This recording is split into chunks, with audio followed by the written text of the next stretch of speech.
Hello and welcome to today's video. Today I need your help to decide what items I should pan next year in 2023. Also, how in the heck is it almost 2023? Anyways, why don't we go ahead and jump into today's video. Alright, as we get started, as I was sitting down to separate out items for you to help me decide on, I'm realizing that we're gonna have a theme here quite a bit. Basically, I'm gonna be asking a lot of questions like, I have primers, foundation, concealer, pretty much almost every category of makeup to go through with you. And I would like your input as to what items do you think I should kind of pick. I'm giving you options. So basically we'll start out with primers. I'll start out showing you what my primer drawer is looking right now. I don't know what to say. It is overflowing a bit. Most of my collection fits in my storage pretty well and is not super overwhelming, but primers and foundations, I'll show you my foundation drawer when we get to that part, but this I have desperately got to use up some foundation or primers this year. So part of me is like, okay, I can start picking items that are bigger, fuller packaging kind of things, or I can start to kind of snowball effect it. So for option A, we're gonna go with more snowball route, and then option B, we're gonna go with items that I know that I wouldn't mind moving out of my collection, even though they're full size. So what I'm talking about is primers. I have a ton of kind of mini primers. This guy is not a mini, but I would mix it in with quite a number of these. Like I have this little YSL guy that I held on for so long because it's YSL and I wanted to own something from YSL, but like that's kind of silly now. Some like smaller Becca primers, two little Smashbox guys. Do I try to work some of these items out of my collection based on the fact that like they're small, I can finish one, snowball into the next one, and try to get like the little guys gone next year?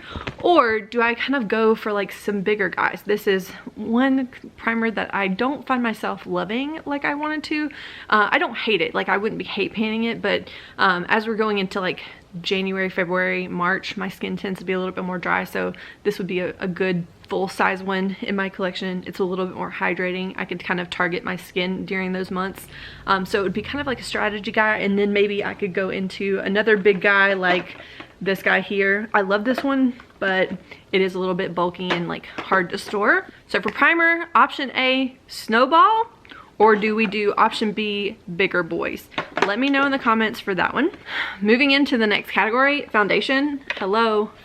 That's ridiculous. It's ridiculous. Like foundation is a category that I go through so slowly compared to something like concealer. I go through concealer pretty quickly. Foundation, not so much. So I really don't want my drawers to look like this. That's a bit crazy. So again, do I kind of start small and do the snowball thing? So option A for foundation, do we snowball and start with like something small like this guy and maybe go into something else that's most used?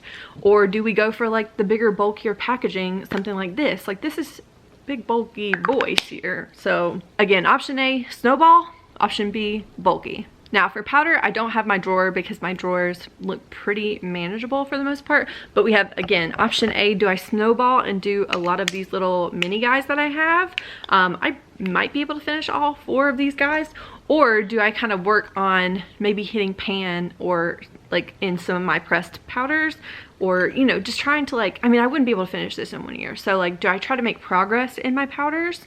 So option A again, do we snowball? Option B for powders, do we hit pan on the big boys so that maybe in the future it will be easier to pan? Because I don't know how fun it will be to like get into panning way later from here, and then like all I have is like huge full-size items that are just like so hard to pan, if that makes sense. Bronzer, next one. So I have like this little guy that I would kind of snowball into. This is the one in my collection that's not only small, but I've made a good bit of progress on it. I had it in a previous project where I was trying to hit pan. I obviously did not hit pan. I also have like a little contour powder here that I could try to use up possibly, or hit pan on. So again, do we snowball that, or do I pick like some of my palettes that I feel like don't get a ton of love, and do I try to like hit pan on some of my, I have a lot of bronzers that look almost new. Do I just try to hit pan and like move through my bronzer collection and hit pan? So do we do big bulky boys, or do we snowball and like finish this guy here? Let me know in the comments for that one. Blush and highlight, I'm gonna just have fun with, because I have a very large blush and highlighter collection. I don't want to overwhelm myself. Okay, cut to the next day. Holy cow, the background's a mess. Sorry. My camera rudely cut me off because the battery died, and then my backup battery was also dead. So today I'm going to show you my eyeshadow drawers and kind of tell you what I'm thinking in terms of eyeshadow projects. And let me know in the comments which one you're more interested in. So I have my eyeshadows stored in these two drawers here, and I have roughly 75 palettes. I also have a couple up here that I'm like currently playing with, so they're just sitting out. But these, I want to potentially do another eyeshadow palette project next year.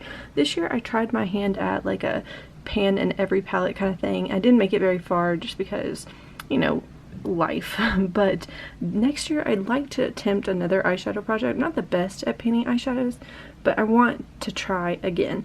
Here's my thoughts. I don't know if I should do a, maybe this might be crazy, a 23 pans in 2023 kind of palette project where I pick out 23 palettes and I could potentially like randomize which palette I'm working on and try to hit pan in 23. That seems like a lot. Although at the same time, I feel like maybe it would be more successful if I picked 23 pans where I could actually pick out, like, I know like this guy here.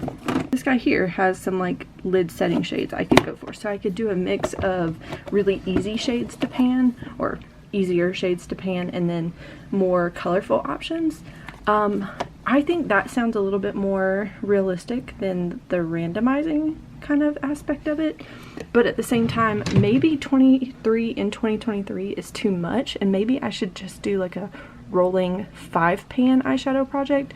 What would you be interested in seeing? I really want to do something, but I'm a little overwhelmed and not quite sure. Also, like a lot of my more expensive palettes, I want them to look more used and abused than what they are, because let's be honest, I spent way too much money on these guys for them to not have at least one pan in them. So I really want to figure that out. Let me know in 2023, do you want to see a 23 and 2023 project, or would you rather see a rolling 5-pan eyeshadow project where I just pick out the shades, period, and I'm just literally trying to hit pan on as many items as I possibly can? Make sure you let me know in the comments which one you'd be more interested in. I look forward to hearing from y'all, and I will see you in the next one. Bye!